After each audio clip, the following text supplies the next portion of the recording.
On this episode of the Bronze Metalist podcast, we talk about Invincible Shield by Judas Priest.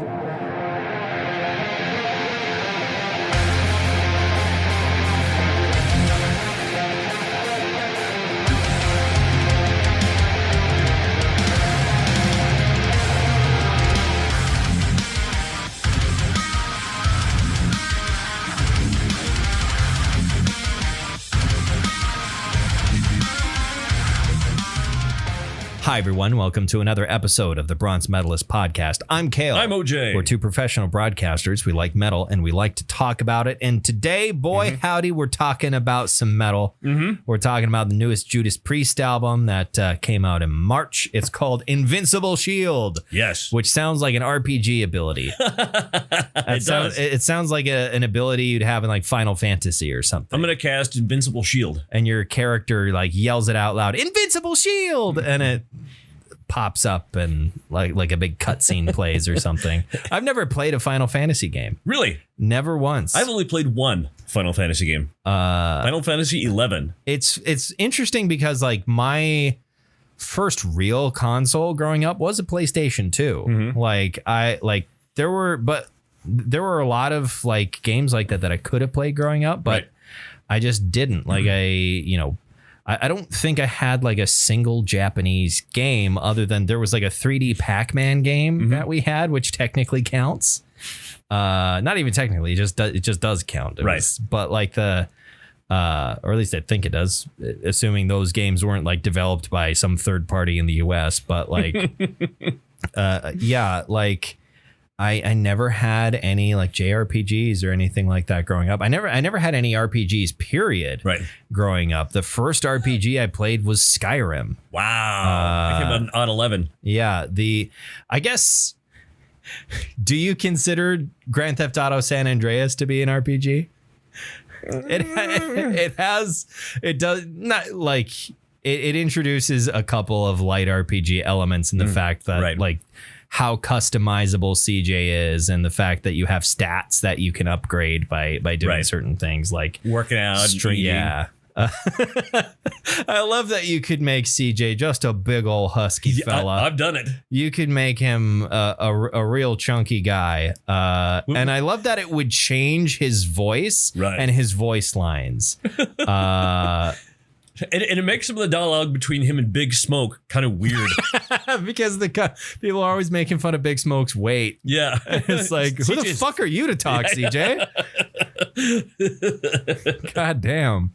But yeah, that was probably the closest thing to like an RPG I played until I played Skyrim. I remember in Final Fantasy 11, it was the first game I ever played like online. Because, connected to other players somehow. And you rode around on this giant bird called a chocobo. Yeah. Which is funny because we had a friend of ours named Bo who we'd hang out with. And sometimes he was real insufferable. Yeah, so don't make me have to choke a Bo. But what was the funniest part was my brother Lewis, who is he's 39 now. Okay. At the time, he was 18 years old. Okay. And he's playing Final Fantasy 11. And my mom goes, he also says the same mom. Okay. And she says, Lewis, are you ready for graduation? Mm-hmm. And Lewis is like, what do you mean? I've forgotten. Graduation. He said, I haven't written my term paper yet. What do you mean you haven't written I have a term paper that's due. Graduation is tomorrow. School's over with. Yeah, he had to really, really pull some strings to grad. No, he wasn't 19 at the time. He would have been 23 at the time because he was graduating college. Oh, okay. I was a little confused because I was like, is number one because of the term paper thing, and then number two because I was like, is Final Fantasy 11 that old?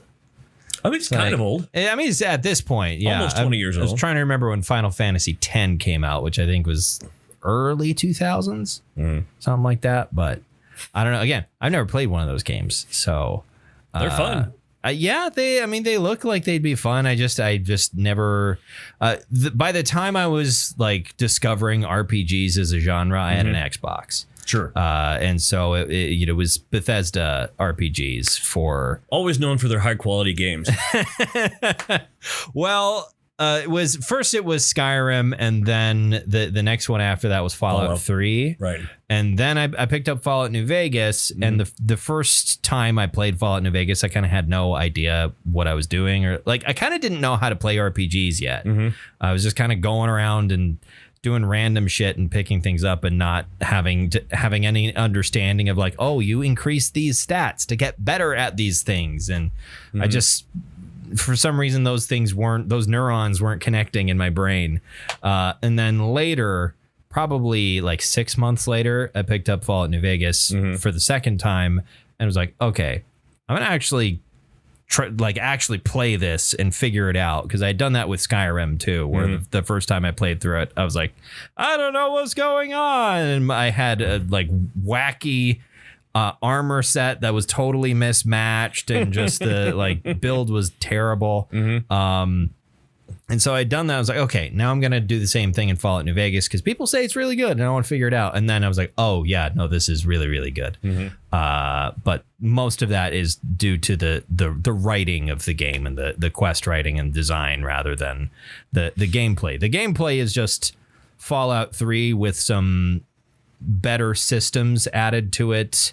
Repairing guns is a bit more sensible. It makes a bit more sense than it did in Fallout 3. There's more perks, there's more ammunition types, which is something that I appreciate. But my oldest daughter, the one who's 29, lives in Phoenix. She recently said this. She said, Dad, I have to admit something to you. Hold on to something, okay? I've never liked Skyrim. I mean, it's... I get it. I can get why someone wouldn't enjoy Skyrim. Like...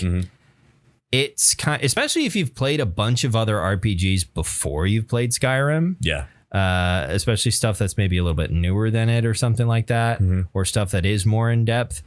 I feel like Skyrim it's something that's been said about it for a long time, which is it is as broad as an ocean and as deep as a puddle. Yep. Like you can go so many places and do so many things, and everything is just about skin deep, except in the literal cases where you can travel deeper underneath the map in places like Blackreach and whatnot. Right. But Blackreach used to give me nightmares. Yeah. Writing wise, Skyrim is very simplistic. Quest designs are all very simple. Most of the characters are pretty one-dimensional. There's not a lot of depth to them. Right. Like... you don't really get to know a lot of the characters. That's just kind of how Bethesda games usually work. You don't actually, at least in my experience anyway, a lot of the characters, you don't really get to know them all that much. Yeah, there's not much to them. And Skyrim is probably the worst example of that. And like the best example of that, in the sense that it is bad. Yeah.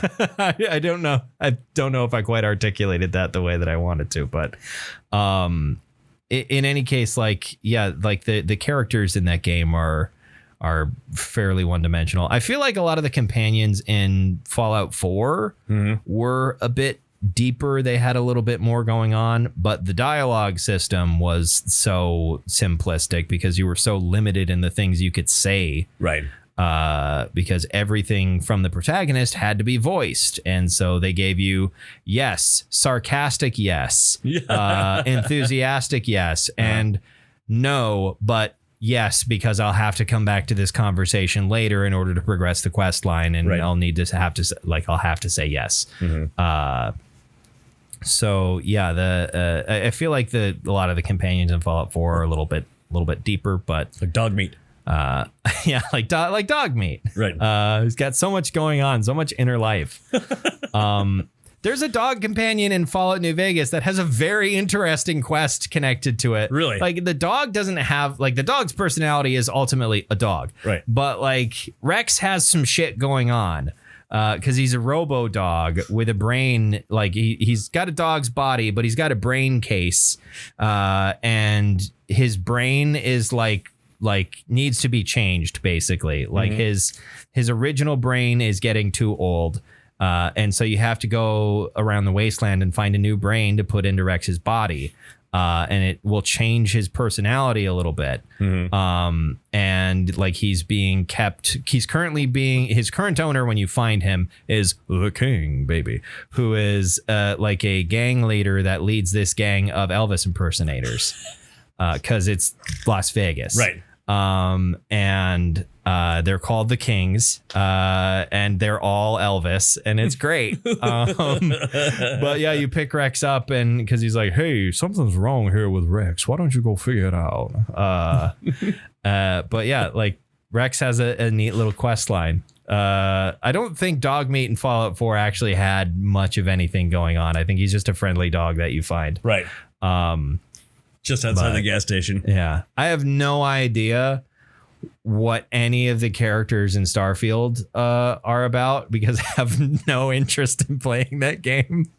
I have zero interest in playing Starfield. A lot of people have said don't bother. Yeah. I've seen precisely zero reasons for me to get that game, which makes me sad, because now I'm thinking about like, fuck, what's Elder Scrolls 6 going to look like when that comes out in a decade?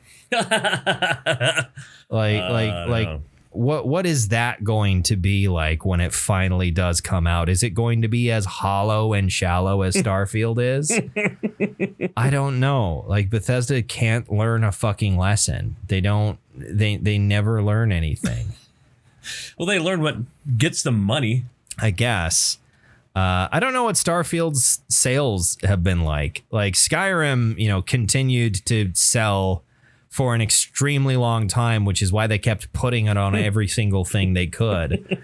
Your smart fridge. That's not going to happen with Starfield. Because like they had a pretty healthy amount of initial sales, as I understand. And then as soon as everyone started playing the game, they went, oh, this is boring and frustrating. I'm going to go play Armored Core, or I'm going to go play Baldur's Gate 3, a game that several weeks after it came out had thousands of people saying it's one of the best games ever made. That also happens to be an actual RPG instead of whatever the fuck this is. Which, by the way, Baldur's Gate 3 had its 1 year anniversary. Really? It's been out for a year now? It's been out for a year, and that doesn't feel real. It came out like a couple months ago, right? Which can't be true, because if it came out a couple months ago, then I would only have been done playing it like last week. Or you wouldn't be done at all. Yeah, it feels, man, those were... The like 2 months after Baldur's Gate 3 came out kind of disappeared. I don't know what happened. I have no idea what happened in my life during that time, because my life was Baldur's Gate 3. I know what happened to my characters in that game, because I was my character. And we know you didn't die, at least not permanently, at any point during the... Well, I wasn't playing on honor mode. No, I mean, you didn't die. Yeah, because I'm here. My physical body is here. And also my player character didn't die. Oh, gotcha. No, I feel like my life just disappeared when Baldur's Gate 3 came out. I still want to play the game. Yeah, I mean, is your PS5 operable right now? It is. Okay. I mean, yeah, you've got an avenue to play Baldur's Gate 3. I would recommend, you've got some momentum in Elden Ring. So keep that going. Keep moving on that. I will get there. But then once you're done with Elden Ring, if that ever happens, once you're done with Elden Ring, reward yourself with Baldur's Gate 3. I think it's a great game for you, partially because it's a game system that you have an understanding of already. It's D&D. Yeah, you know a thing or two about how it works. The user interface on a controller might be a little weird. Okay. I've heard it's pretty good as far as like playing a like top-down RPG on a controller. Like those can sometimes, it's not top Okay, down, I was but gonna say. it's not a fixed point of view. You can move the camera around, but you're always up in the sky in some way, shape, or form. The camera is. And your characters are down here. Gotcha. Like it's not old school. It's not like the original 2 Fallout games or anything, but it's the original Grand Theft Auto. Yeah, like your camera is not locked down to one of your characters the way it is in a God of War or something. Like, I think you would really enjoy Baldur's Gate 3. Okay. It is a very long game, but also if you play on one of the easier difficulties, it's not a particularly difficult game either. So the difficulty of it should not be an impediment to your progress in it. And it has a neat story and very interesting characters. I'm excited because they've released a lot of stuff for Space Marine 2 recently. There's, I think, the review embargo lifted. I haven't seen scores yet. I don't think it was a full review embargo. They just released a new demo for people to play, and it looks really fun. It looks I said this when they showed off the first gameplay clips of it. It looks like a fusion of Gears of War and God of War, my 2 favorite G's of War, combined into one, which is, I think, first off, the perfect vibe for 40K, and second off, 2 games that I really enjoy, and I think that the fusion works. I think there was an actual crossover, Gears of War and God of War, and it was out of Canada. It's called Gourd of War. Gourd of War. And did you play as a pumpkin? No, it's just a fellow named Gord. Oh, that's Gordy. It's Gordy over there. But yeah, I'm pretty pumped for that to finally come out after so long, and I hope it's as good as it seems like it is, because that it would make me very happy to have not only a 40K game that's really good and like that I don't have to try and justify to people in the way that I feel like I do with Rogue Trader. Yeah, where like Rogue Trader is good, but it's still janky, and like it's the game system is way too complicated. There's way too much reading that you need to do every time you level up. like level ups in most RPGs are supposed to be fun. Level ups in Rogue Trader are like homework. It's like you've been given a stack of homework that you've got to do. It takes like 45 minutes each time because you're leveling up not only your character, but every other character in the party. Right. And it takes forever versus Baldur's Gate 3, which is D&D 5th edition, and it's very simple. Sure. Everything's laid out. Here's what you want to do. Oh, you're playing this kind of character. These are the things that make sense. Do that. There's no handrails in Rogue Trader. There's the explanations. They're there, but they didn't make sense to me. So yeah, I'm hoping that, if people are like, hey, what's Warhammer 40K? Instead of doing the thing I usually do, which is start talking until they hit me with a brick. Instead, I'll be like, look up Space Marine 2 and watch some videos of people playing that and some things that happen. And there you go. That's the vibe of the universe. And I can just do that instead of alienating the people I know.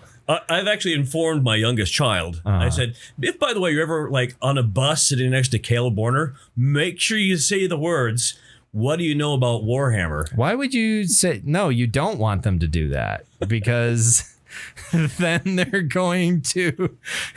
I'm just going to start talking. I'm like a wind up toy. Right. That keeps on going. And you're like, wait, the spring should have lost tension about 15 minutes ago.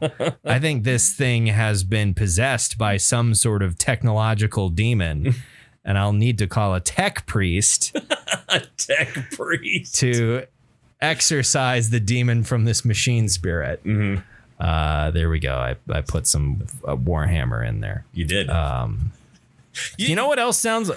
You know what else sounds like something from Warhammer? What's that? Invincible Shield by Judas Priest. I just want to say that is something my dad lifted from a TV show called Hill Street Blues. But What is? that is his favorite exclamation. What? Judas Priest. Hill Street. What was Hill Street Blues? It was a cop drama in the 80s. It was a great show. So did they use Judas Priest as a, were they referencing the band, or is that a different thing that people say? It was just a thing one of the cops said, one of the detectives, oh, Judas Priest. What the hell is a guy to do, I don't know, get a coffee around here? I don't remember. Interesting. Yeah. Interesting. But anyway, Judas Priest, if somehow you don't know, is a British heavy metal band. They are the other British heavy metal band. They're, if there are two British heavy metal bands, one is Black Sabbath and the other is Judas Priest. Well, there's also Iron Maiden. Yes. If there are three, I forget. I think when did Iron Maiden get started? 77, 78. I was gonna say, because Judas Priest got started in 1969. Right. So I guess the two earliest, the twins that were birthed from the Midlands of the United Kingdom. And these guys aren't from Birmingham. I think they might be, actually. Origin, Birmingham, England. Oh, they are. Yeah. Just like Black Sabbath. Yeah, I don't know if everyone in the band is from there. I don't know where, because basically I don't think there are any technically original members of the band left. Right. Because there were a ton of lineup changes very early on in the band's history, before they had even put any albums. Like, I think almost every member of the band cycled out before they had put out their first album. Since then, there has been a fairly steady trio of Rob Halford, Glenn Tipton, and Ian Hill. Oh yeah, KK Downing is not in the band anymore. KK Downing is no longer in the band. He did the sensible thing and retired. Yes. Although, I mean, this is a great record. Yeah, I feel like it would be most sensible if, like, they weren't still making great music. Right. But they are. Yeah. But I mean, I think KK is like 76, 77 years old, something like that. I don't know. How old is Rob Halford? I want to say he's 71 or 72. Because, boy, howdy. I mean, I guess I haven't watched videos of Rob Halford performing. He's 72. I haven't watched videos of him performing live in the last couple of years, but he sounds great on this album. Fantastic. He sounds, just about as good as he ever has. He hasn't lost a tick. Which is just crazy when you think of, like, how many other, like, people in rock and roll and metal have just really, like, their voices have gone so far downhill over the course of their careers. And then you compare them to Rob Halford or, King Diamond. He still does it. Yeah, King Diamond's no spring chicken, and he still sounds great. He was born in 66 or 56, 57, something like that. Make him older than my dad. Yeah. But yeah, yeah, King Diamond still sounds great. Judas Priest still sounds great. And these are two guys that go up very high in their vocal range. Right. They're really stretching things out, and they both still sound fantastic. It's when your instrument is made of meat, as I've heard you say many times before. That's right, ladies. When your instrument is made of meat, it's it's a little bit harder to keep that in sort of tip top shape. Right. If your guitar breaks, you get a new guitar. If your vocal cords break, you're kind of fucked. Yeah. I had that recently happen to one of the vocalists of rock, one of the greats. Yeah, Steven Tyler. Yeah. They had to cancel what was left of their farewell tour. Yeah. Their most recent farewell tour. Like, when they put out that press release, everyone was like, I mean, it feels like this has got to be the end, but they've done this before. Right. Steven Tyler hasn't necessarily broken his voice that way before, but as far as, like, being done touring as Aerosmith, that they've said that before and it wasn't true. I'm sure they meant it at the time, but that sucks about Steven Tyler. Yeah. I guess I don't know how well he was able to sing beforehand. Obviously he wasn't a complete train wreck because you didn't hear about him compared to certain other singers of his generation. Well, Vince is a little younger, actually.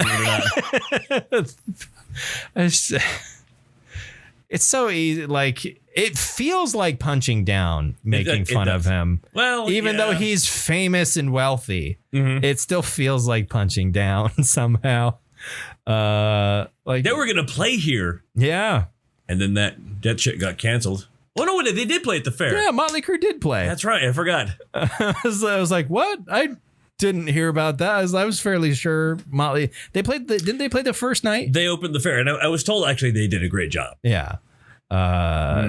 If you ignored the vocals. Yeah.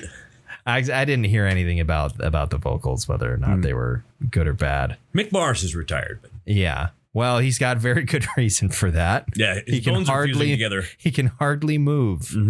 It's insane he kept touring as long as he did. Right. But back to Judas Priest.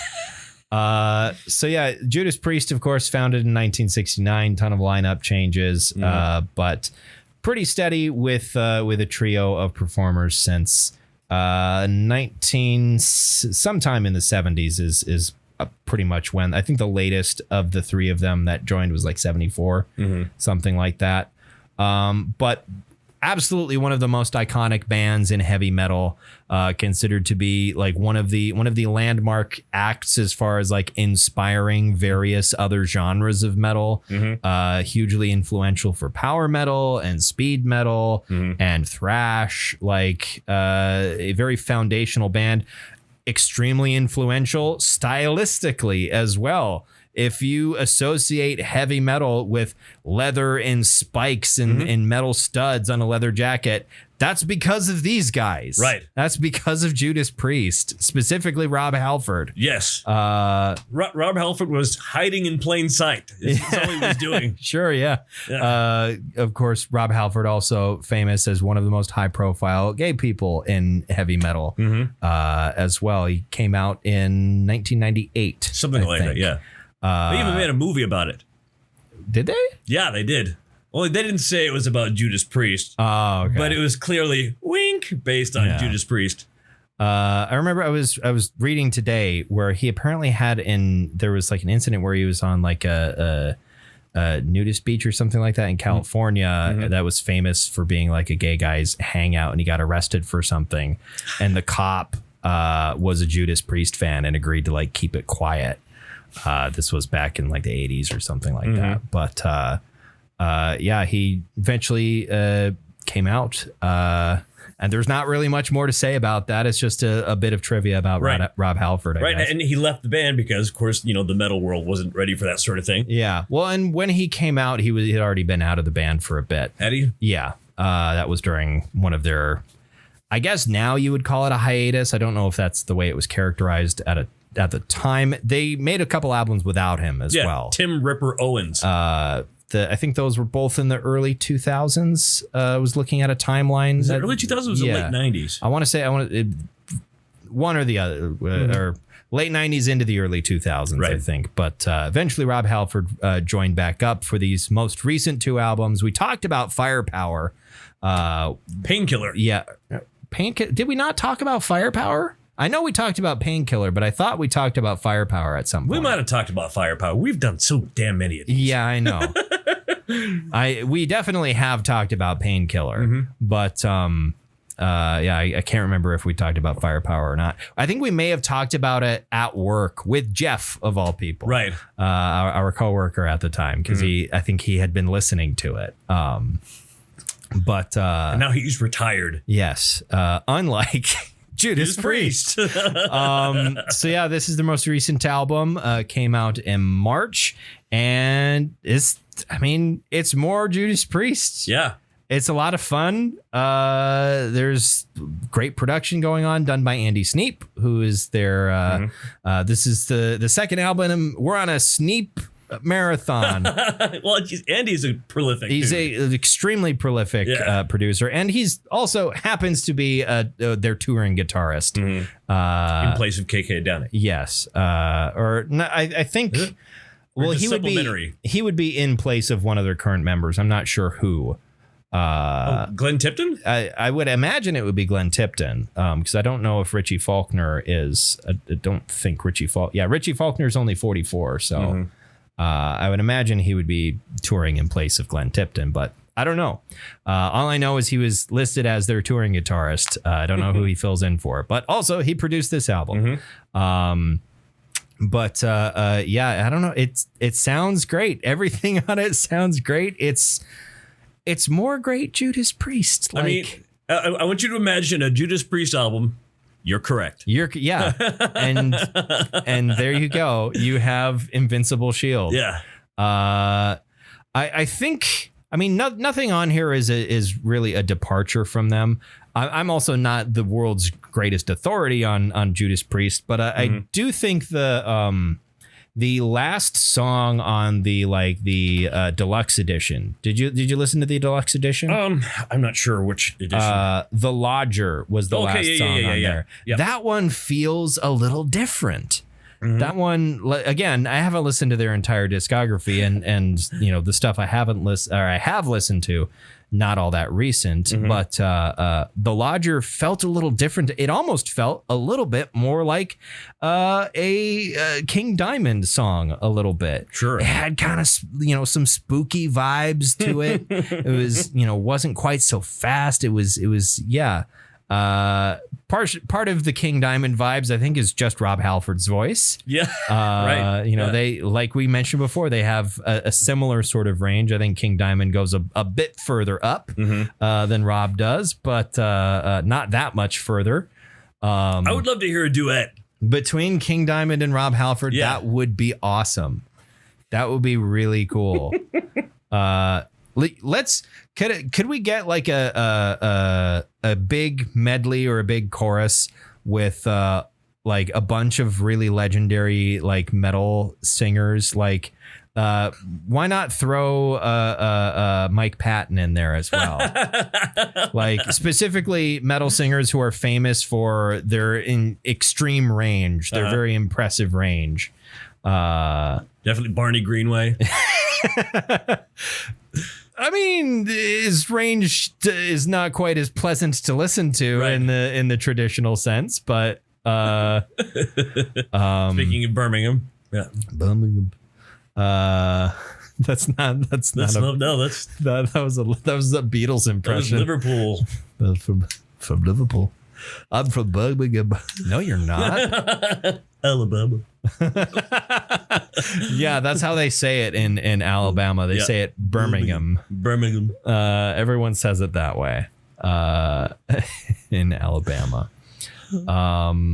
But I feel like I don't have a lot to say about this album because it's just good and fun. I'm with you on that. I mean, I want to listen to it again. I'm with you there. I think I would enjoy a re-listen as well. But it's, I don't know. It's just, what do you want from us? What do you want? It's just more Judas Priest. It's good. Go listen to it. Fuck you. God. Get out of my hair. Stop riding my fucking jock. God. What is this character? I don't know. He's a fucking henpecked fucking guy who's tired of everybody always being up in his shit. People always pestering me for my opinions about Judas Priest. It's good. Go listen to it. God. Ma, what the fuck? Come on. Ma, stop asking me about Judas Priest. Ma, look at this cat. That's what the character is. Yeah. It's that guy. It looks like grandma. This album, it slaps. Yeah, it certainly does. It certainly does. It's got a 79 on Metacritic, which is pretty good, for any album that's like, yeah, that was a good album. Usually somewhere around there. They're about high 70s into the low 80s, that sort of thing. It's like their ages. It's like the ages of the band members. Yeah. What's your favorite song on this album? My favorite song on this, I think I really connected with Fight of Your Life. I like that song. Fight of Your Life is good. I put down Devil in Disguise as my favorite. Okay. Felt like one of the more politically charged songs on the album. I don't know. Maybe it's just the atmosphere in the real world around where I was like, I was vibing with that. But yeah, Devil in Disguise is what I wrote down as my favorite. But there was a lot of other great absolute banger tracks on this one. They're all bangers. We have these episodes every once in a while where something is just good, but also like there's just not a lot of, meat to really dig into to talk about why it's good. Well, yeah. I mean, it's like these guys, like we could never talk about an AC/DC album. Yeah. You can never do it because all their albums are they're all the same. It's another AC/DC album. Yeah. Every album is just the biggest difference you're going to notice is when Bon Scott died. Yeah. Bon Scott. And then eventually, of course, Malcolm died, but yeah. But that's much more recent. But other than that, every AC/DC album is just, that was another AC/DC album. Right. It's good. Yeah, I wonder if they didn't take a meeting at a coffee shop with Andy somewhere. So we're going to go back into the studio. We're going to record some new Judas Priest songs. Are you on board with that? He says, sure. I mean, how do you plan on growing stylistically? And they went, oh, Andy. Why would we do that? We're already perfect. There's just what metal do you bestow upon this album like Maz Kanata to Chewbacca? I mean, I don't even know. Do we give it a silver medal? I would call it a high silver. Yeah. For me, it's a high silver. It's not, there's nothing groundbreaking. It's not making me really go like, oh God, I loved when this thing happened and that thing, and there was no big moment of connection with me. But on the other hand, extremely enjoyable, right. A lot of fun. So I say high silver. It's something that was for me. Because I enjoyed it so much, but also there's nothing, really, there's not a ton of meat to dig into. This was a reasonable, healthy portion of heavy metal. This wasn't a huge decadent meal. This was a healthy portion of heavy metal that I can go back to, but you know what? I won't remember it the way that I did, like that time I ate, 4 pounds of mashed potatoes in one sitting. Like, or what was the other thing you ate and you got it on video? Oh, a whole loaf of chocolate banana bread. That was it. The whole loaf. And like a solid 2 pints of Guinness. Yeah, that video exists somewhere. I think it might be on my personal Facebook page. I believe you showed it to me, and then the face that got zoomed in on at the end of it. My roommate did some pretty good camera work. Yeah. It's the best use I've gotten out of a very expensive camera that I still own that sits over there and doesn't get used. Yeah. Oh, there it is. I don't remember the last time I used that camera. I don't take pictures. I don't do anything, so I don't have anything to take pictures of. But it's I called it a high silver. I don't know if you said yet what you're gonna give it. Yeah, I said a high silver. A high silver. Okay. Yeah. Maybe I missed that. Yeah. I never pay attention to what you say. No, you don't. I'm not interesting. You're not interesting. Right. But I hadn't really thought much about what I want to listen to next week. Okay. We've only been talking for like 40 minutes. Really? Yeah. I mean, this could just be a shorter episode. All right. But so I don't know what I want to talk about next time. I'll figure it out in the meantime. And I haven't done anything recently. So yeah. I'm not interesting. You're not interesting. Neither of us are interesting. No. Why would you ever think that? You were the two perfect podcast hosts. We're two uninteresting white guys. I did try to go camping this week.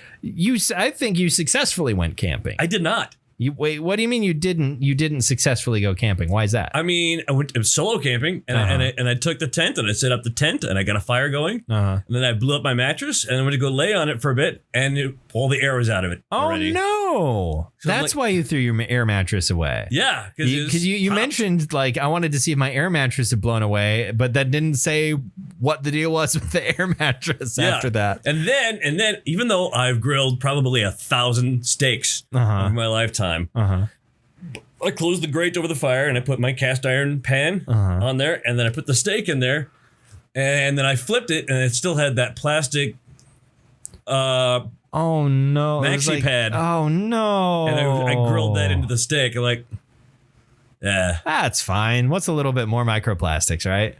Yeah. I don't know if those would have been microplastics. No, I think that qualifies as macroplastics. And at that point, my bed is popped, my steak is ruined. Fuck it. I'm putting all the stuff away, and I came back to Minot. Oh no. And sat and played video games. So you had sent a text of of your campsite and everything, but that was during the middle of the day. Right. I suppose before all of the misfortunes occurred. Well, that sucks. Yeah, I had to cut and run. I'm sorry to hear that. I'm sorry that your camping trip kind of got spoiled. That's right. That kind of sucks. I still haven't gone down to the lake to go kayaking at all. No, not at all. Not once. Yeah, and I was thinking is like, no, I have less to, I don't end up working on Saturdays anymore. I feel like this is the summer I'm going to get back out there, but I feel like every time it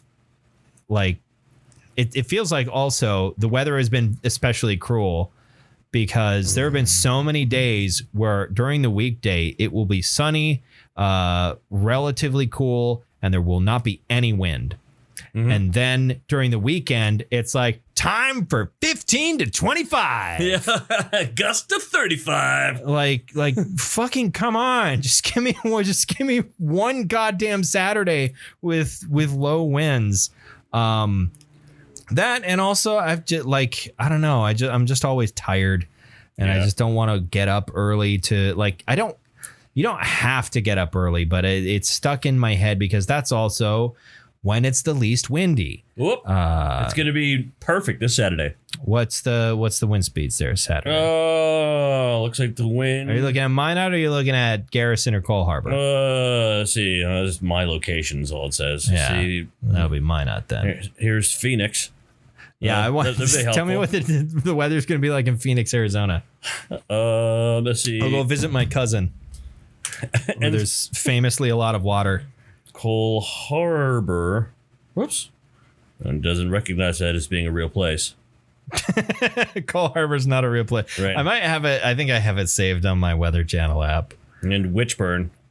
Good old Witchburn. Did I ever tell you I once I wrote most of the background for a D&D one shot set in a medieval village based on Washburn? Yeah, you did. I called Witchburn. That was my idea. Witchburn. I feel like I came up with this before I knew you, though. So I don't know if it was your idea. Well, maybe. I don't fucking know. I'm not thumbing through apps while we're being recorded. That's not compelling audio, as if this is. Let's end this episode. Thank you for listening to another episode. Why don't you go ahead and follow us on Facebook, or the website formerly known as Twitter, or go ahead and subscribe to our feed on whatever podcast service you're currently using to listen to us.